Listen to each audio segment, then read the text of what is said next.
Good morning, and welcome to Ranney School's virtual Capstone presentation series. These seniors have worked exceptionally hard all year to research their topics in order to produce a sizable written project as well as a presentation that you are about to see. As a reminder, the presenter can't see your comments in the chat in real time, but I can. So at any point during the presentation, you can post questions or comments. At the end of the presentation, I'll ask one more time for questions to be submitted in the chat, and I'll pick some of those out to ask the presenter. It's rare for students in Capstone to commit to completing a work of fiction in any medium, and rarer still for students who take this path to live up to their own expectations in the finished product. Jackie came to this class with a strong desire to write about the Holocaust. As she will explain, her personal connections to that tragedy drove her to think about the victims, but she also wanted to connect to the lesser known groups that were devastated by those acts of evil people. A quick warning. This presentation deals with the experiences some had to face during the Holocaust and as such, broaches topics that might be uncomfortable for some viewers. Jackie approached these realities with grace and thoughtfulness throughout her work, and I hope you will do the same. With that, Jackie, how are you today? I'm good. How are you? Great. Are you ready to go? Yep. All right. Then without further ado, here's Jackie Barron with her capstone, What We Didn't See, a novel about the Holocaust. Hi. My capstone focused on some of the non-Jewish groups of people that were targeted by the Nazis during the Holocaust. I wanted to tell stories of people who were impacted and in some cases taken to the concentration camps by the Nazis. And the best way for me to do that was to write a book from the perspective of some of these characters. After much debate and research into all the groups that were targeted, I gathered a list of about 18 groups. When I realized that that was a lot, I narrowed it down to 8. That was still a little much for me to be able to handle, and so I narrowed it down to the 4 groups that I decided to really focus on. Those 4 groups were gay men, gypsies, Jehovah's Witnesses, and prostitutes, but more specifically, what it was like for women in Auschwitz who were working in the brothel. Through this, I was able to fully explore the stories of these 4 characters and learn what life would have been like for a real person who was like my characters during that time. I was inspired to do this topic when I talked to my grandmother roughly a year ago. Every time I talk to her, I try to get as many stories out of her as I possibly can. Both of her parents were Holocaust survivors, and I've been interested in their stories ever since I was little. I don't know much about my great-grandmother's story. Like many Holocaust survivors, she was seriously traumatized by her time in the camps and rarely talked about it. I can only assume some of what happened to her in the camps from reading books about how women were treated. On the other hand, I seem to keep learning more and more of my great-grandfather's story. I am a Schindler Jew. That means that someone in my family was saved by Oskar Schindler. Oskar Schindler was a German man who ran a factory before and during the Holocaust. When Jews started being taken to the concentration camps, he began to lose workers, which he wasn't very happy about. He then started asking for his workers back. He didn't realize what he was doing at first, but by having his workers stay working for him, he was saving their lives. He saved about 1,200 Jews, and my great-grandfather was one of them. My great-grandfather had broken his leg on the Czech border while working, and if it wasn't for Schindler, he would have been killed. About a year ago, when my grandmother was visiting, I was asking her if she had any more stories about his time during the Holocaust. She told me a story that made me see my great-grandfather as more of a hero than I had already believed him to be. I had already known that he was looking out for his 2 younger brothers, who were no older than 15 at the time. At his work assignment, he would not only do all of his work, but he would pick up the slack for both of his brothers, and doing everything he could to keep them alive.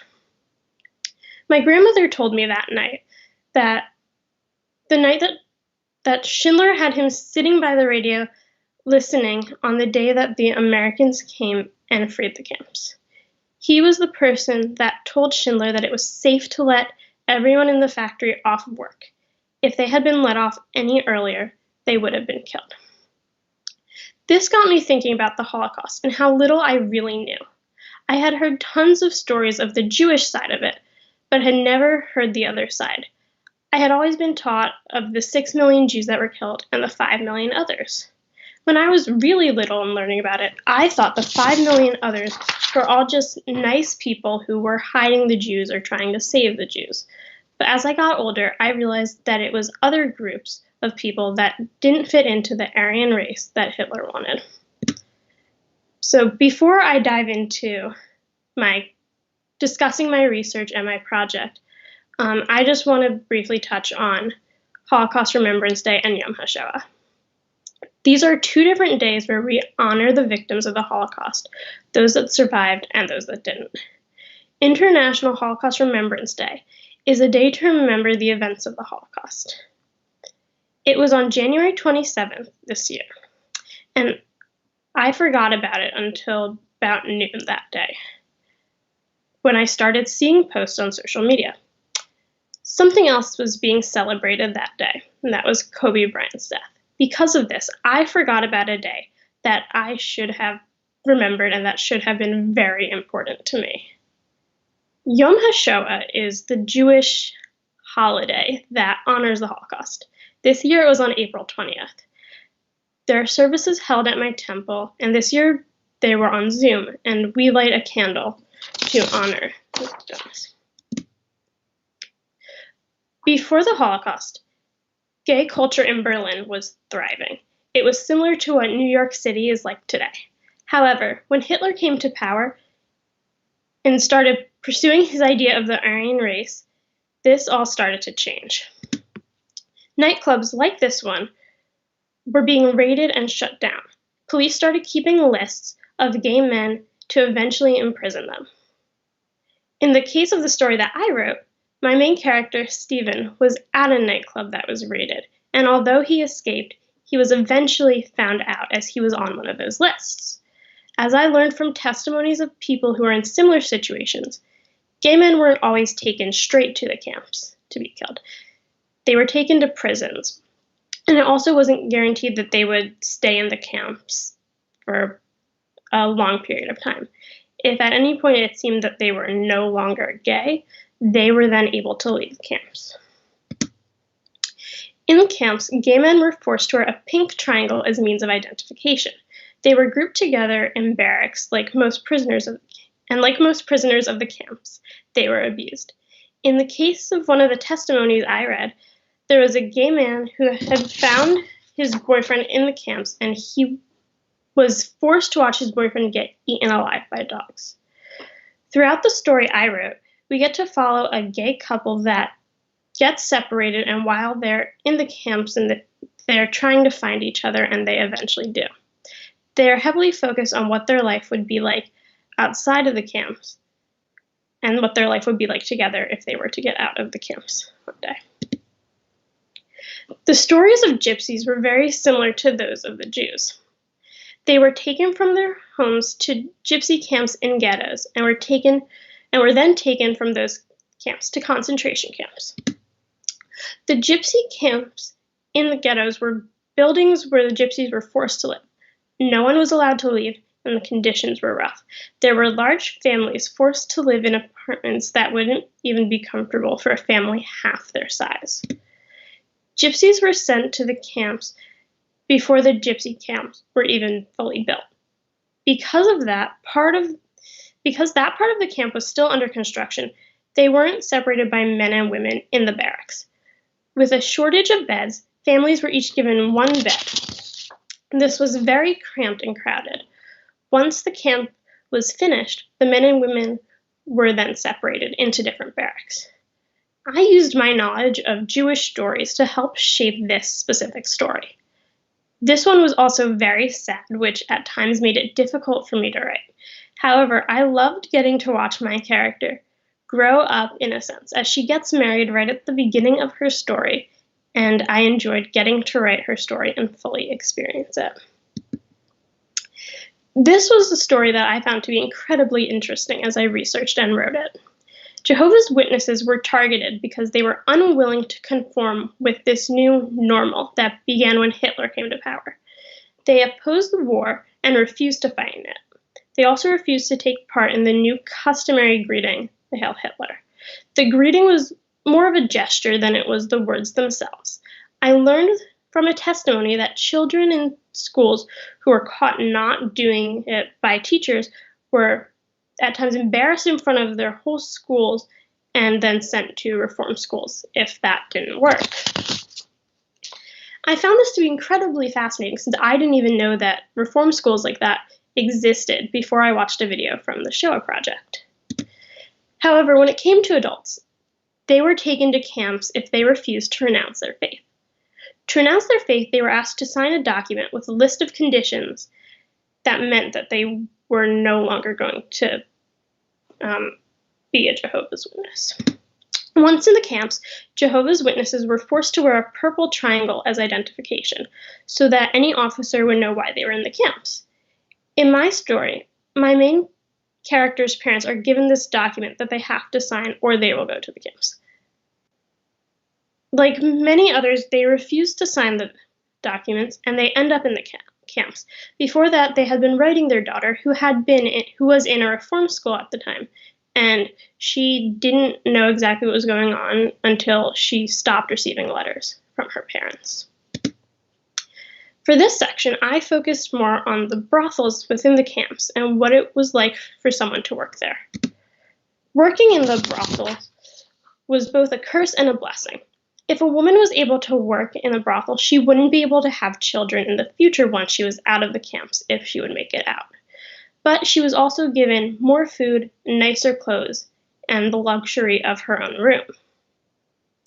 The clothes that the woman got to wear were generally taken from the luggage and belongings of Jews and other people that were in the camps. Women in the brothels worked from 8 to 10 at night and would only have about 15 minutes with each person they were with. They were used as a reward for the men within the camps. And however, they did have rooms of their own. However, there was a peephole in the door where an officer could watch and make sure that the women were doing the work that they needed to be doing within the time constraints. I found writing this story to be both difficult and fascinating. While I enjoyed parts of it, there was limited knowledge of what these women would do during the day when they weren't working, and I had to leave that up to my own imagination. However, I enjoyed getting to explore the personalities of the women, of my character and the other women that she was with in the brothel. I really enjoyed the writing process for this entire project. I found the drafting process, which was very new to me, to be fun, although it was time-consuming. I didn't really realize how long it would actually take to write as much as I did, and there were times where I found myself rushing because I didn't give myself enough time to write certain sections. For the outline of this project, I tried to outline as best as I could, but I had trouble sticking to my outlines, and I would outline each section, then I would veer from the outline to re-outline, and then the same thing would happen again, and eventually I just stopped outlining and hoped that it could take me somewhere. The editing process for this was also very time-consuming, as the way that I like to edit is to have my original document up and then a new document where I basically rewrite the story again, and sometimes it helps me to catch little things that I missed and rewrite it so that I like the way it sounds better.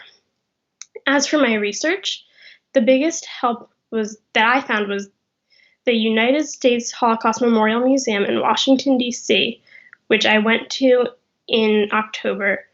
There, I was able to learn how to navigate their databases and found lots of books to help me as I researched my project. The other big help that I had was from the Shoah Project, as they were video testimonies of Holocaust survivors from all different kinds of situations. So now I'm going to read an excerpt from the novel that I wrote. It is part of the story from my character, Maria, the Jehovah's Witness, as she gets in trouble for refusing to hail Hitler and ends up in a reform school.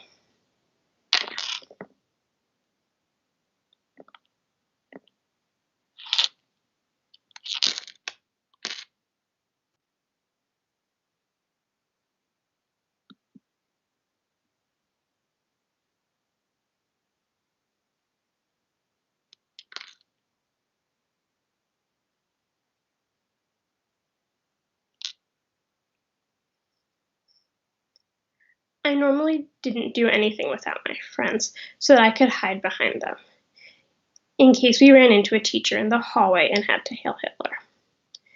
It was a greeting, and it didn't matter if I said it or not. The teachers weren't looking at my lips anymore. They were looking at my arm to see if I would hail Hitler. They were looking for the outstretched arm, that was something I would never do. I couldn't. There was no reason for me to hail anyone who isn't God. I mean, why would I? No human deserves that amount of respect. It is just so wrong. There was no way I would be able to bring myself to do it. So one day I was in a class without my friends, and I really had to go to the bathroom. Like, really had to go. And there was no way I was going to wait until the end of class for my friends so that we could all go together. There was no way I was going to make it. I ran to the girls' bathroom with my head down, hoping that I wouldn't see anyone. I was lucky on the way to the bathroom, but on the way back, I was caught by a teacher. He greeted me with "Hail Hitler," arm extended and all, and I just kept walking. That wasn't smart. I shouldn't have done so. He stopped me again and said it again, and I just stood there. After a while, he just asked me for my name and sent me back to class. I knew then and there that I had made a mistake. Something wasn't right. I had screwed up. I should have just done it. I had no idea what was going to come next, but I walked back to class regretting that small action. Although that small action seemed rebellious to the teachers, to me, I was holding my ground and showing how strong I really am. Still, there was a part of me that wondered if I should have just done it. The next day, I was called into the principal's office in the morning. I had only been at school for 5 minutes at the longest when I realized the amount of trouble I was in. It scared me. I was given a piece of paper with writing on it and was told to have all of my teachers sign it. It basically said that I was a rebellious student for refusing to hail Hitler, and that the school was taking the necessary precautions and they were trying to figure out what was wrong with me. What happened next, I had seen happen to few other students at different times throughout my time at the school. They hold an assembly. It's not one you want to be a part of. The entire school goes out to the flagpole. I just hid with my friends. I had to, for my own safety. Once they raise the flag, the principal says something along the lines of, "There is a student among us who has been disrespectful." He then called my name. I walked to the front of the group but still tried to hide behind someone. That wasn't good enough for them. They pulled me to the absolute front of the group, to the center. Everyone was staring at me. I hated it. I hated being stared at by the students I considered friends. It was scary, the scariest thing I had been through. I didn't know what was going to happen. I looked over at my friends and the looks on their faces. They looked at me with such disgust, I couldn't believe that they could just flip like that. The principal and other teachers tried to get me to hail Hitler, but I held my ground. I wasn't going to do it. There was no way. It wasn't going to happen. After a while, everyone was dismissed. I walked back over to my friends, and they wouldn't even look at me. I tried talking to them, but was completely ignored. I went from being a moderately popular girl with a nice group of friends to the girl that everyone hated. No one would even acknowledge me. And if they did, they shot me the dirtiest looks anyone could shoot. I felt sick. I had gone from the girl that everyone liked to the girl no one wanted anything to deal with. I cried to my mother that night about it. She tried to comfort me, but she had her own conversation with the principal that day. She knew just as well as I did that I was going to be sent away. The school wanted to have someone fix me. I cried so much that night, and so did my mother. I would be leaving the next day. I was scared. My mom and I packed up all of my things, and I didn't know what to bring with me and what I should just leave. We talked as I packed, and she told me that I would be fine and that there are many girls my age that go to boarding schools. I wanted more than anything not to go. I begged my mom just to hide me in the walls or something. I wanted to run away. She tried her best to calm me, but there was nothing either one of us could do. She told me it would be best if I left my Bible at home when I went. I asked her if and when I'd be able to get it back. She didn't have an answer. Neither of us knew when I'd come home and if I would ever come home.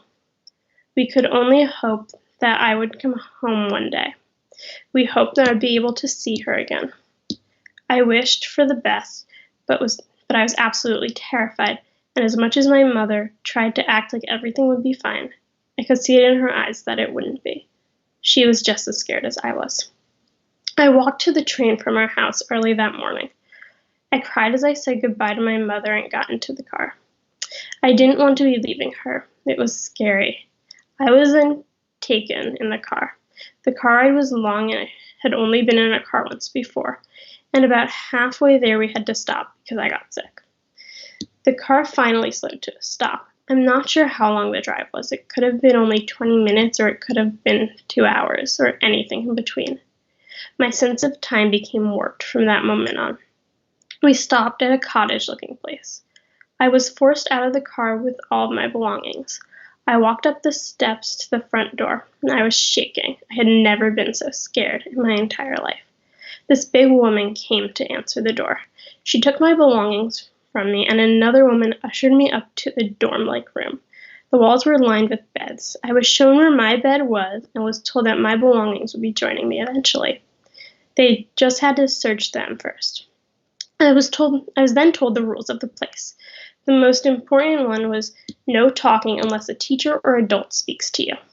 The dorms were constantly quiet. The first week was rough. I didn't understand much of what was going on and was very confused as to where I was exactly. But I was scared to ask questions. I just sat there in my silent glory and followed the rules. We were fed soup for breakfast and dinner, and sometimes at noon we were given potatoes. Never meat. I quickly learned to adapt to this new way of living. Every few days, I'd see someone get in trouble. If you were in trouble, you'd have to vocally refuse the soup at dinner time by saying, "No, thank you, I will not be eating tonight as my punishment." Everyone would have to hear you say that. I was good there for the first few months. I stayed out of trouble and did my best to help out when I could. So, thank you everyone for coming, and I hope you enjoyed my presentation. Jackie, well done. Thank you. There's already some questions in the chat, so I'm just going to jump right into them, okay? Let's see. The first one is from John. Why would the women in the brothels not be able to reproduce after the Holocaust? Oh, you can't hear me, can you? That's on me. So there's already a couple questions in the chat. I'm just going to read you the first one. Why would the women in the brothels not be able to reproduce after the Holocaust? They went under an operation so that they could not get pregnant while working in the brothels. Okay. Dr. Lutz asks, what did you learn about writing fiction that is different from writing nonfiction papers?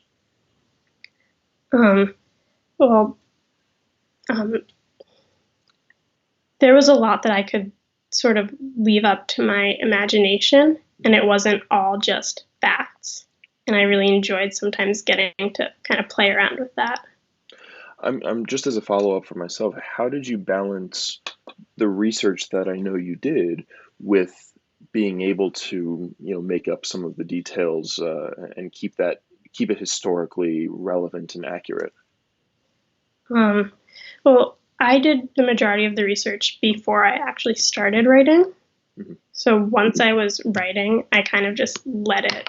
I had, the rough outlines of what I wanted to happen and just kind of let it go from there. And as long as I hit the marks I needed to, the rest was kind of just up to me. Mhm. Uh, all right. Tarun wants to know how long exactly it took you to write your novel. Now, I already sort of know the answer to this, but go ahead. Um, well, I probably want to say probably about like 3 months, I think. But Yeah. that also involves like the breaks that I would sometimes take in between sections. Hmm. Because sometimes I'd turn in a section and then just like not look at it for like a week before I started the next one. Right. And that's normal. I mean, you also have to factor in, you started your research near the end of junior year. Yep. So, you did a lot of the work for those 3 or 4 months just getting the information in place. And then when you actually started writing, then it was the process of writing these long stories, right? For anybody that doesn't know, capstone papers all told, tend to be in the 80 to 100 page range, and Jackie's was in the 170 page range. So you figure that all of those, the traditional finding section was her fiction. So that took up a huge portion of the paper. Let's see. Miss Patient wants to know, because you were using multiple points of view, did you have any writing strategies to make sure that the voice of the different characters stayed unique? Um, Not really. I think the best thing that helped me was just kind of putting it down and taking a break, just kind of not looking at it for whether it was a couple days or a week, Hmm. just to kind of pull myself out of the mindset of the character that I had been writing in previously, Hmm. to then go back and start maybe looking over some of the articles and books and things I was using for the next story. Okay. Uh, John wants to know, do you think that depictions of the Holocaust in pop culture, like Schindler's List, for example, accurately portray the real life experiences of Jews in Nazi Germany as you research them? And of course, we're talking about not only Jews, but other non Jewish victims. Well, I think they do to an extent because I don't think, well, this could just be me, but I haven't seen a lot of like Holocaust movies that even discuss the other groups. Hmm. And so, in that sense, it's really just focused on the Jews. Okay.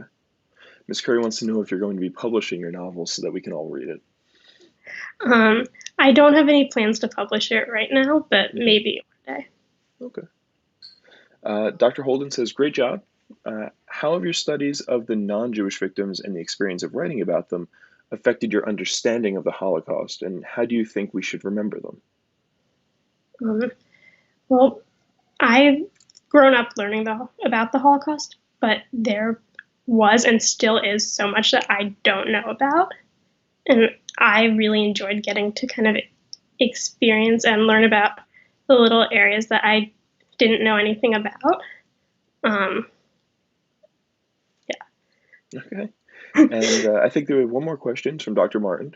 Have you thought about writing more sections based on the characters that you didn't have time to research and write about during Capstone?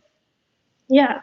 I mean, I would love to be able to continue this, and because there's still, like I said, I had originally come up with a list of about 18 different groups that were targeted. Oh, Although yeah, go ahead. there were some groups like I wanted to look at. I really wanted to write a story from the perspective of someone who was disabled or um, mentally ill, but it when I started researching that, it became apparent very quickly that there wasn't going to be any stories because they were all just killed immediately. Right. Um, but I would love to look into some of the other stories that I did not get to touch on. Okay. And there was one more question further up in the list, but if there is one thing that you would want people to take away from this presentation in terms of their understanding of the Holocaust, can you sort of put that into words? Um, yeah. Um, I think there's a lot that we don't know about the Holocaust, and there, in some cases, there will be things that we may never know. But I just hope that people who were here today that maybe learned something that they didn't know about the Holocaust. All right, well, thank you. Jackie, congratulations. You've completed Capstone with that, your Ranney High School career. So well done.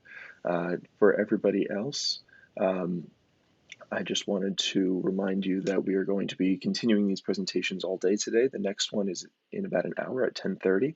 Be Nellie Fadil with her discussion of epilepsy and what we don't know about it. So I hope you'll join us then. Thank you, and have a good day.